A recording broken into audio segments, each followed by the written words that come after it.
Zdravím. V dnešním díle dokončím výkop. Najdu pár padlých stromů, užiju si příjemnou podívanou a vyrobím něco, co mi usnadní práci.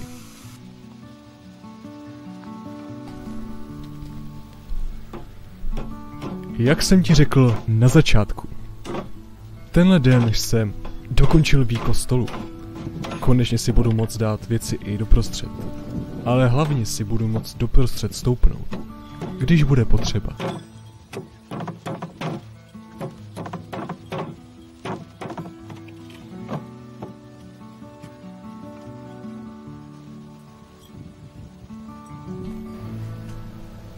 V tento den bylo na mém místě celkem rušno.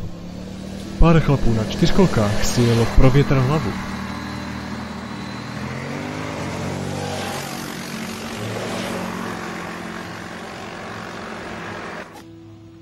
A dokonce i jeden Peugeot se ukázal. No, podívaná to byla pěkná.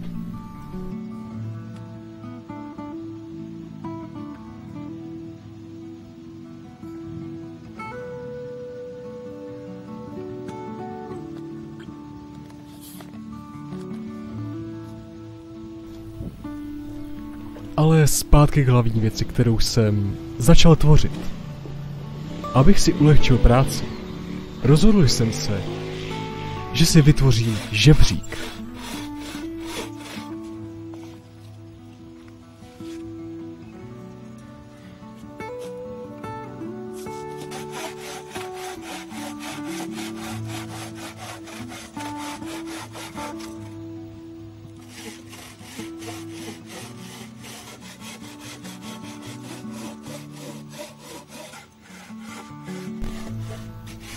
Jak se na to teď dívám zpětně, tak si říkám, že jsem ho mohl udělat menší.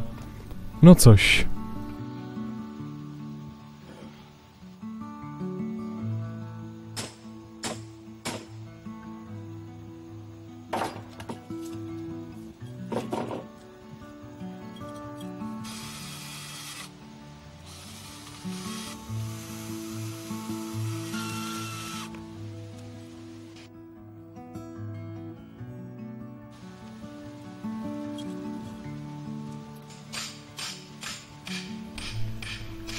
Práce mi šla od ruky a zanedlouho byl žebřík na světě.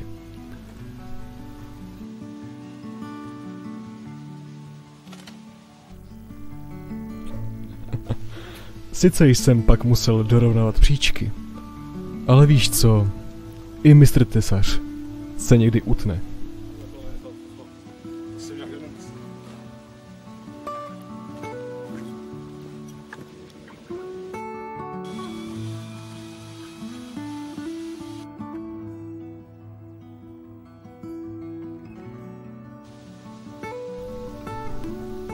Tak jo, pro dnes to bude vše.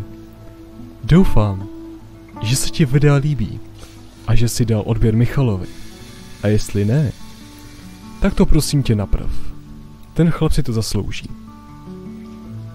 No nic, nezbývá mi nic jiného, než ti popřát hodně zdaru a uvidíme se zase příště.